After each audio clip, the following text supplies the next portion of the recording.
Hello everyone, నా పేరు doctor Rakesh అండి.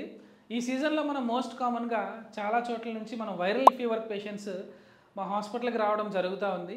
సో ఈ వైరల్ ఫీవర్స్ వచ్చినప్పుడు ఈజీగా ఐడెంటిఫై చేయడానికి 3-4 సిమ్టమ్స్ చెప్తాను. ఒకటి, తీవ్రమైనటువంటి ఒళ్ళు నొప్పులు రావటము, చలి జ్వరంతో కూడిన వణుకు రావటము, ఆకలి తగ్గిపోవడము, బాడీ పెయిన్స్ చాలా సివియర్గా ఉండడము, జలుబు లాంటి సిమ్టమ్స్ ఉంటే మనం వైరల్ ఫీవర్ సస్పెక్ట్ చేయాలి. సో వైరల్ ఫీవర్లో మీకు అనిపిస్తే ప్రాపర్గా రెస్ట్ తీసుకోవాలి. అంతేగాని నాకేం కాదులే అని పనికి వెళ్ళిపోవడము, మీ ద్వారా ఇంకొక 4-5గా వైరల్ ఫీవర్ అంటించడం లాంటివి చేయకండి. సో ఇంట్లో ఉండి ప్రాపర్గా రెస్ట్ తీసుకోండి. రెస్ట్తో పాటు ప్రాపర్ డైట్ మెయింటైన్ చేయండి. డైట్ కన్నా మెయిన్ ఇంపార్టెంట్ థింగ్ ఏంటంటే ప్రాపర్ హైడ్రేషన్.